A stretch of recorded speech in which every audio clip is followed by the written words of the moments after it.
Mary begins her assignment. It is to write a creative essay called Peasants in the Woods. Who assigned this? The first sentence of her first draft is, "Once there were peasants wandering the woods." No good, she thinks, but continues. "These were kindly peasants." Mary crumples it up and begins afresh. "Peasants, peasants, why the funny hats? Why the long faces?" Mary crumples it up and begins afresh. "I am not Mary. This is not my assignment. I am Aaron Belz. I am a poet." What is wrong with the person who assigned this? Who is this person? What does he, she want from me? Mary thinks. Soon her sister shows up, and they leave for the mall. It's sunny outside the mall. The mall itself turns out to be full of peasants. Peasants in the Mall by Mary, she thinks. In light of the recent, a lazy capitalist, if there is anything worse than a lazy capitalist, would have to be a diligent, God-fearing socialist, standing there making the capitalist feel bad. I call this the triangulation of ideological norms. I used to call it the dialectic of counter-reform, but now I call it the triangulation of ideological norms because it's about one man making another man sad. Let me tell you what, I've had it with the power discourse. There's nothing I despise more than the power discourse. Why can't two people engage in an equal, intelligent discourse? Why do some people insist on making other people feel bad? Whatever.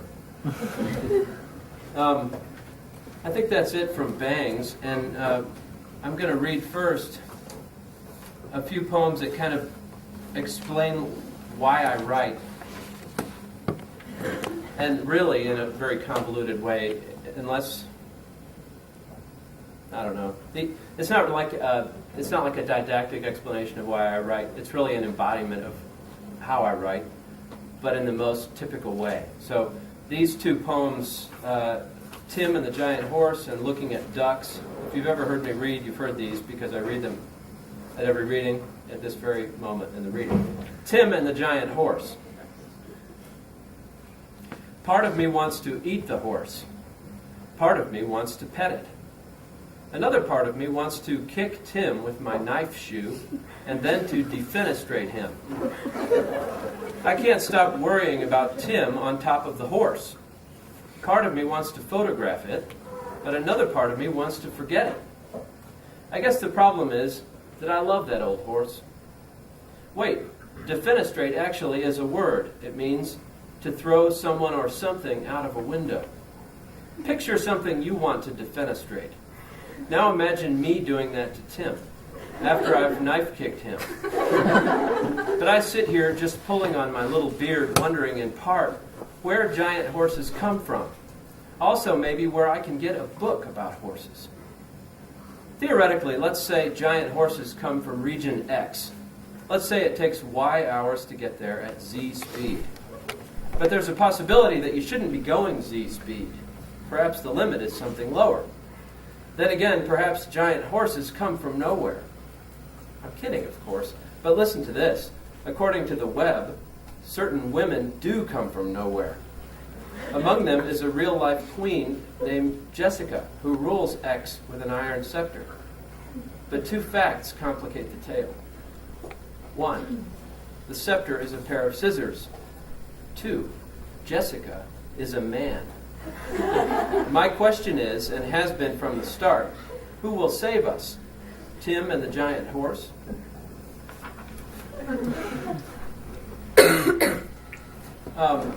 This is called Looking at Ducks. Actually, this much more closely explains why I write than that. Looking at ducks. It is good to look at ducks. I never said that I do everything right. I said that I do some things right, and that the rest is a wash. Meanwhile, I do look at ducks, and never regret my choices. Okay, I regret one of my choices, but it had nothing to do with you, and it was totally understandable. I also regret something I said about stars and ducks and about the sky, looking down upon the earth the way a monster looks at a child from within a closet, eyes glinting. The eyes, I thought, were stars, and in that scenario, we were the ducks. But we're not like ducks, and perhaps in a different sense, we don't even like them. But I would still contend that it's okay to look at them, even if a bit fondly, the way a man looks at a child who's scared in bed, consolingly. For while we are not like them now, we must realize that we once were. So please excuse me while I look at ducks.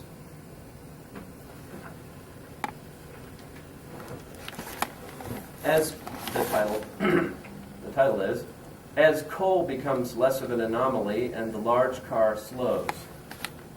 These are going to get trickier and more difficult. I guess that's redundant. And increasingly, the way I've designed this reading is that it will go from something relatively familiar and maybe even enjoyable to something less familiar and less enjoyable. So in the next few poems, you will enter into territory that will definitely not please you. Every human body faces the same basic challenge: what to do with all those sensory impulses. I spent one summer returning them to their sources uninterpreted. That begat a chemical depression that lasted well into the autumn, however, which in turn begat a small ferret named Jonathan. One odd thing about Jonathan was that he had glasses. I'm using the past tense because he's no longer with us. And also, he collected hockey togs and keychains. You don't expect a ferret in a cage to peer at you through bifocals, but this one would. And he'd intone, "Aaron, listen here. Accept the impulses. They won't hurt you ultimately. Pretend they're passing through you. Enjoy them while ye may, as the other large-scale ferrets like yourselves, eh?" Jonathan remained confused on this point until the fateful day of his appointment, his departure day, when he was zambonied into the ice, and all I could think was, "Hey, John, accept the impulses." Inside my heart, I chastised myself for that.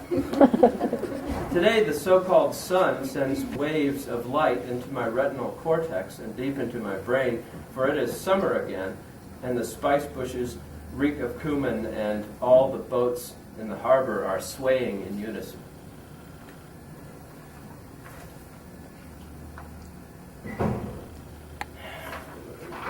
Red City. In the land of great neck pain, there is a bluff to jump off into healing springs, but the path to the bluff is brambles, and nearly 1/4 mile straight up.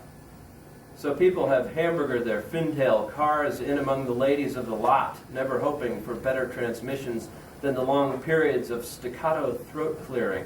Those that succumb to the great sleep continually expand among cheetahs until they desire only gas stations and can no longer repent of denim apparel.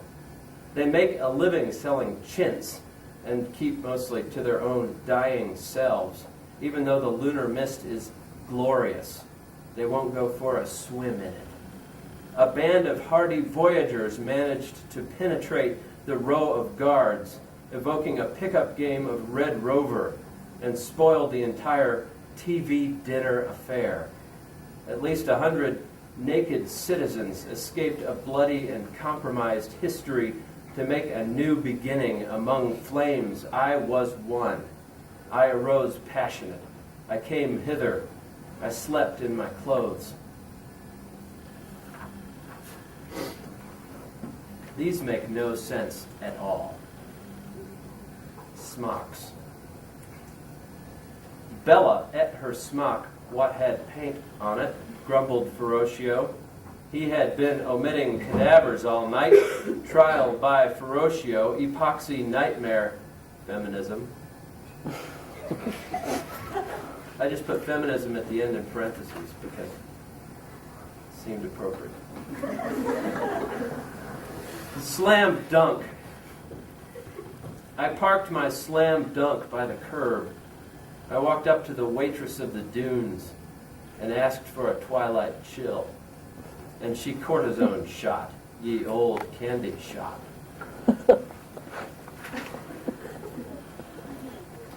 Montreal, number 9. These I've never read. My name is Montreal. Would you like to come back to my place? My name is Montreal. See why I've never read them. Misspelled Missouri sunset. In this poem, the word alligator is spelled A-L-A-G-A-T-O-R. Lock the alligator. That's better. Now take the pincers and ascend the steps nearly to the top. There you go. Now when the Dude Ranch owner begins to tremble, kick off your Tiva into that oat field. Can you smell that? His wife has been baking individual egg custards. Liminal Watkins. There he was, in the dark of his dining room, trying to write the poem about Liminal Watkins.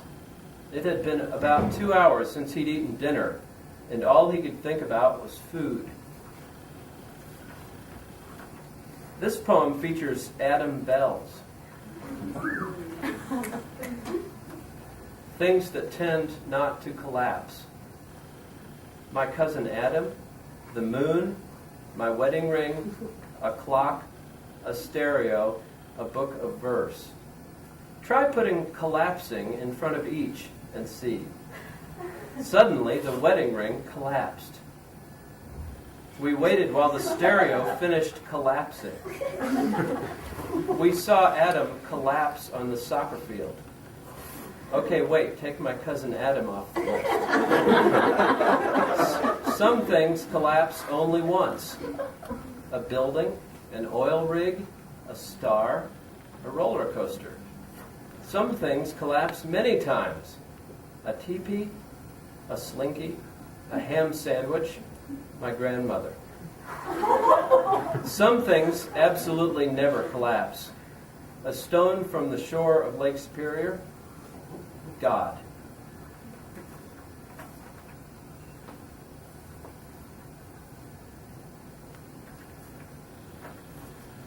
Those are ridiculous. Hidden microphones. I am all about hidden microphones. If you pay me a certain amount of money, I will plant a certain number of microphones around your home or a friend's home. Latinos. Latinos are constantly staring at me. Who am I? When am I due home? Fun. These are shorter. Our fun is overdue. And you know what? I just licked a stamp.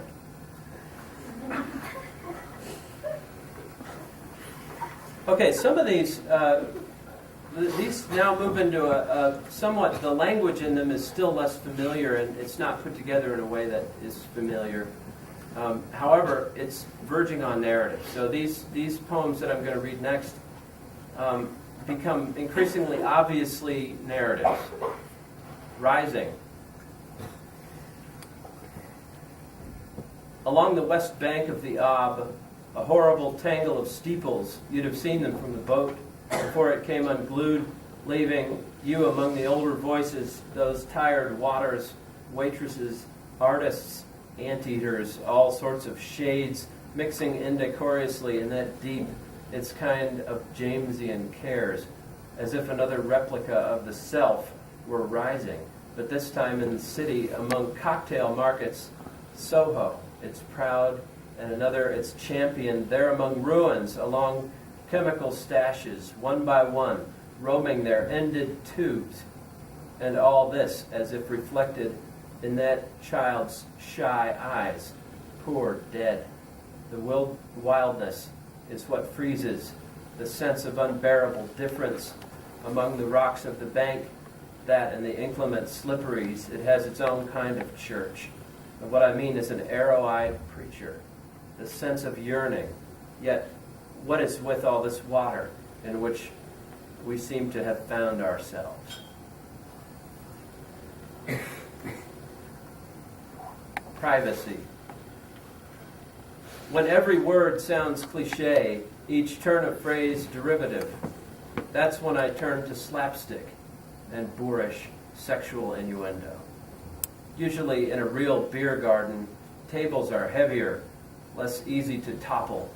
Glasses sit thickly amidst condensation, and a river goes on and on nearby. Sometimes thunder wakes every phosphorescent sea animal while it's accompanied by lightning. Yesterday, all was cake-making and merriment. Today, our funding inevitably will come to an end. If you think back on the whole scooter debacle, you might see that it was the beginning of a trend. We knew the feather-cushioned seat would tickle. We could have guessed the rubber kickstand would bend. Years ago, in college, we had our heads screwed on.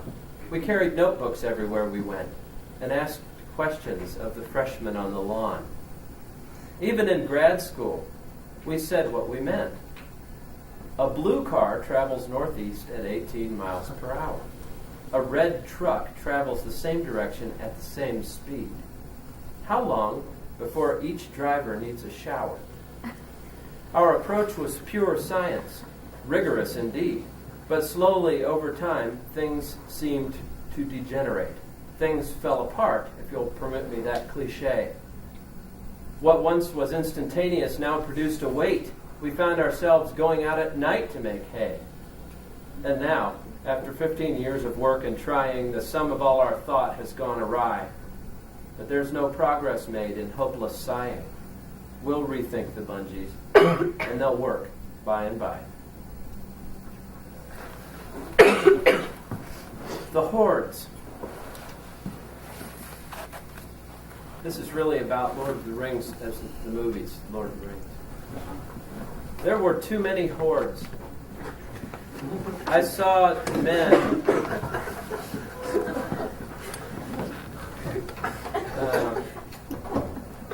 This is a kind of a goofy one, I guess. There were too many hordes. But you know, I intend these poems very seriously. They often just come out sounding this way. There were too many hordes. I saw men despair and sit down on their helmets. The hordes kept coming across the field. Some men threw spears, but most sat in groups and laughed. The men knew something the hordes did not, that it is futile to advance, that advancement requires perseverance, and perseverance faith. But I couldn't tell if the hordes had faith.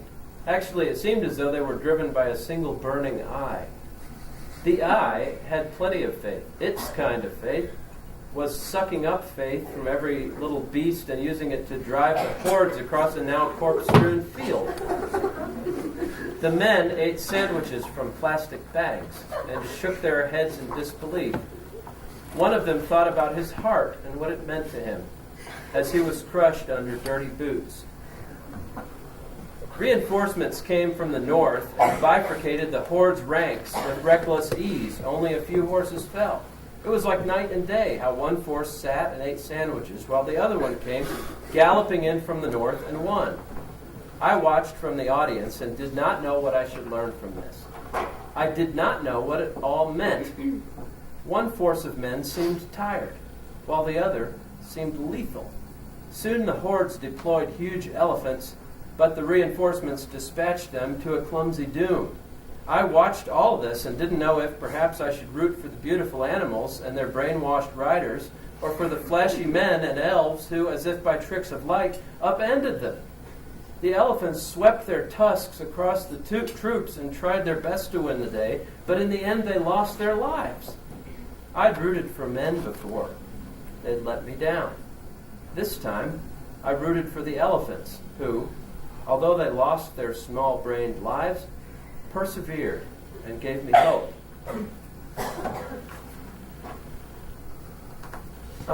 This one and the next are new and not necessarily done, or even ever will be read or revealed ever again. This I picked as a way of demonstrating the process of writing a poem. And I was looking through all my notes, and I found these 3 poems with the same title. And the title is My Factotum. And I don't know why I wrote 3 poems with that title, because I don't know what a factotum is. Does anyone? A helper? something? Whatever. My factotum. My factotum brings me tea. Then he stands on his heels, looking out the bay window. Hands in pockets, a kind of George Wallace posture. What if none of this is real, he muses a little quietly. My factotum borrows my keys to go to the grocery store. He brings home Rolaids and a case of AB. What if none of this is meaningful, he asks, as if no time had passed. He pours himself a cup of tea. My factotum tries to figure out his new digital camera. He wants to capture the image of a hummingbird floating outside the bay window. My factotum is death. He wants more than he can have. Okay, I'm reading these in reverse order. That was the most complete, my poem called My Factotum. And the second least complete is also called My Factotum. My factotum reneged on his promise to take the baby to the zoo while I fixed the Datsun. Instead, he painted pink diamonds on my corduroys, a project he was supposed to have finished a week ago. And then, by far the shortest and least successful poem, entitled My Factotum. My factotum lives in France. My factotum has no pants.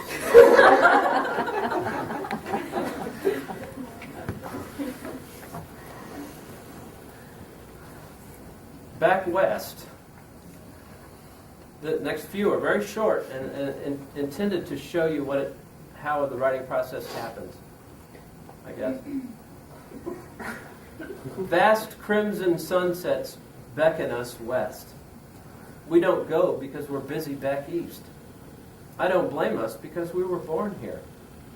I envision an alternate America, though, that tips east with all its best cities and universities in the west, where vast yellow sunrises would beckon us east. We still wouldn't go. We'd be busy back west. Mud homes. I specialize in mud homes. So if you have a mud home, call me right away. Call me by throwing mud over the fence behind your home. I will bring a variety of muds in buckets, plus trowels and a towel. In the end, you will receive a bill, not unlike a standard utility bill. Making sense of my future. I have spent the last 20 minutes making sense of my future. Although it ends in death, I think it will be pretty fun. Jokes. These jokes are all about a ball-peen hammer and a pair of pinking shears. There are 3 jokes that don't have punchlines, so if you want to finish them, feel free. A ball-peen hammer and a pair of pinking shears got into a fight. 2.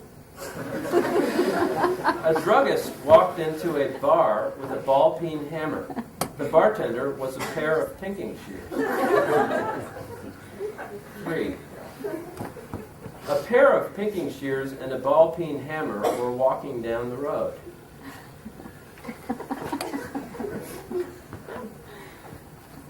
Okay, I have a few love poems, and then I'll end with some poems that are about wisdom and telling you how you should live. The love poems are often imaginary love scenarios, but based on the real emotions that I experience in love. And some of them are the discouragement of love and the difficulty of love. And I think especially if you're in college, you should be able to recognize some of these emotions. Pretty.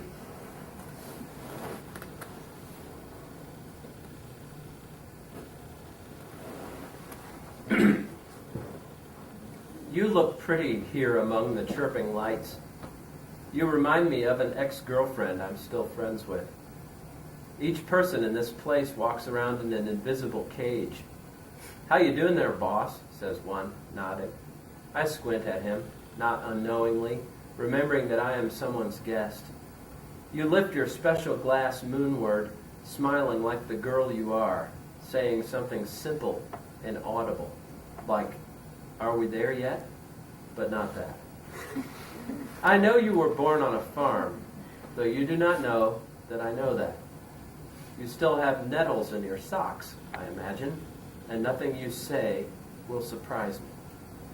And there is something magical in the way you carry yourself, as though nothing at all could stop you. Your rings, so many of them, lined along white fingers, the visible strap of your brassiere, the craven aliveness of your eyes. Everything happens in time, you say, swaying. I respond, but it's not time that gets me, and it's not everything I'm thinking about. It's one particular thing, and its fleetingness I worry about. You shudder like a baby eating a lemon. You look at me lovingly, though.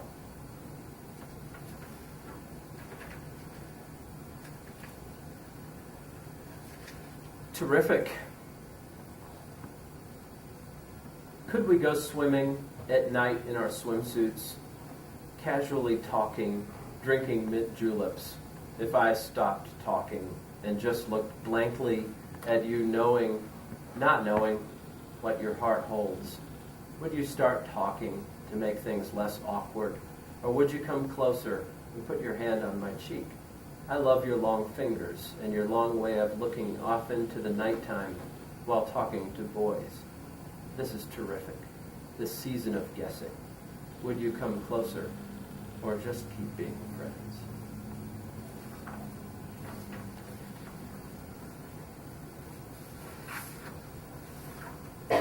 Fancy. I'm not going to read that one. Gifts. I gave you a digital compact hi-fi system, but it didn't work. It sounded like a tuba player dying. You gave me an onyx-encrusted watch that shone on my wrist. Our orchestra wheezed at the lake's edge, waxed jaguars roaming the roads. You gave me a kiss, and I gave you one, under stuffed stars and their muted sunshine. It was a matter of Kinsey versus Pont du Lac, and you had bet on Pont du Lac. It sounded like commentators mumbling. Our Oedipal complexes lay dormant for a night while solipsistic rock stars mingled, their V12 engines waiting, purring. Our engagement produced more than crystal tinkling, but not much more. I gave you 3 bracelets, one for each song we had heard, but one broke. You gave me your gaze, your generosity, and most of all your fiery lashing tongue, you Mona, you Queen of Scots. It was a matter of Kinsey versus Pont du Lac, and I had bet on Kinsey. Ginkgos. It was a weird weekend, weather-wise. Stuff touched down from funnels to hail kernels all along the sickle-like coast of Vladivostok, where we were renting a room full of beds and windows, awful little windows with white wire security screens stapled to them, keeping out everything but the June bugs and flies. Vladivostok, a Saison-Varence, which included the Gulf of Love as it was known in those days, had suffered the severest famine in 70 years under the untrained oversight of lustful Leonid, a social smoker with a few extra pounds, a controversial appointment of the former Tsarina. Well, at least our hostelry was secluded. I thought of you when I explored the creek banks, a place overgrown with crab apples and ginkgos, enclosed by largish iron gratings, frilly, to say the least. From there one can spot crumbling gargoyles that line the main building's facade, and the arched terraces that stratify its flank. I remember you posing by Felisberto's phalanx at Little 5 Points, that fantastic statue of creatures eating other creatures, so modern, and we remarked we'd never seen decoupage so daring, in concrete and on such a scale as that. I fumbled through my pack to find the camera, picked it out, and began snapping shot upon shot. In that hat, Matilda, few women could match you. In that skirt, you looked like some spurned heiress heading into the night to prove she still got it. In pale lipstick, You smacked of Greta Garbo or Lily Dean or a McElwain sister. I waited for you 7 years. I can barely believe it. And you never came. And I retired to Russia. And the rest, as they say, is hail blown across a hotel terrace. Okay. A couple of new ones here. I'm mindful of the time. I'm trying to do this quickly, so here we go. Leaf. These are brand new and combine a lot of things I did in the other poems. It is not sad, this invented leaf, because it does bend in the wind the way daisies do in a sweet shower, and because it stains as it breaks in the pressure of my thumb. Or rather, it is invisibly sad, because it is invisible to the eye, and no more an invention than a word, this leaf, here forever, the last email sent by one who swore never again.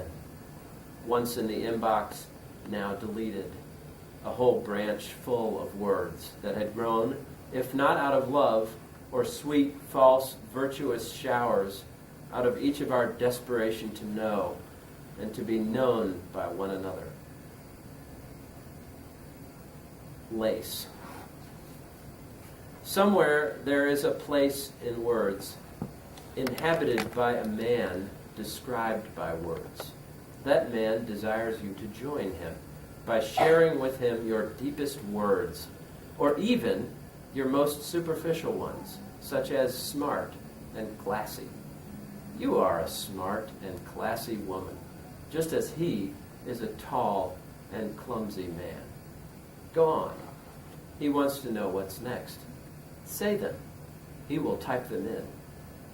Length of the brow, the shadowless shirt, the white and winding cord of thought that knits into a dog this fairest dirt, that bathes at hours and sleeps sometimes, but after he hits return and presses shift to start another string of you, you're gone into the lettered drift.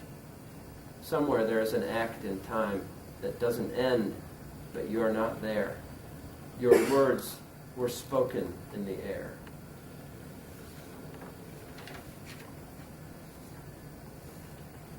Reinventing the wheel. I tried to reinvent the wheel, and it was fun, because I did. It came out better than before. Rounder, quicker, and with less friction.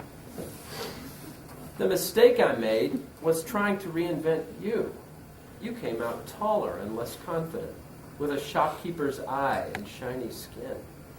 You got me back by reinventing me, turning me into what I had wanted to be, a pensive, slightly overweight woman with a knack for arcane geography. Will we be happy as our new selves? I ask myself as we lean back with brandies on a moonlit night. I think we will. I think to myself, though I'm thinking it as you. And you're looking down on me as I would, as if at any minute I might steal something. But still not knowing what is in my mind. A peninsula where it rains but never snows. The wind picks up. We head inside. We sleep in a place where we both reside. The closing couple of poems are wisdom literature. Sort of. Smartest creatures. Birds should be quiet. Birds should pray. Dolphins have no idea what they're talking about. Dolphins don't sleep. Birds run their fingers through their hair as they talk. Birds run into windows. Dolphins ought to shut up. Dolphins are smooth like bottles. Birds underappreciate sympathy. Birds would love to go swimming with you on Sunday. Dolphins feel pain as they think about the past. Dolphins go everywhere naked. Birds assume they own the world. Birds are, in fact, middle class. Dolphins win you over with unexpected comments. Dolphins strive for peace. Birds consume whatever people give them. birds die dissatisfied.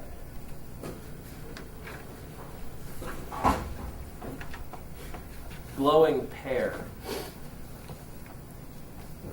Because I am sad about the books with tiny words along their spines that no one ever reads because they are too hard and not very interesting, I'm going to build myself a fort of photographs of things I can't afford, and post-it notes of words I know but am not able to accurately define, and glossy pages from L and we, and also bark, sticks, berries, and leaves, and sleep in it for 14 days and nights, and spend that time in prayer, thinking of all the fantastic lines of poetry I know, remembering the nooks I've read them in, and I'll bring a flashlight to click on and off when I get bored, to shine in my mouth and blow up my cheeks and turn my face into a glowing pear.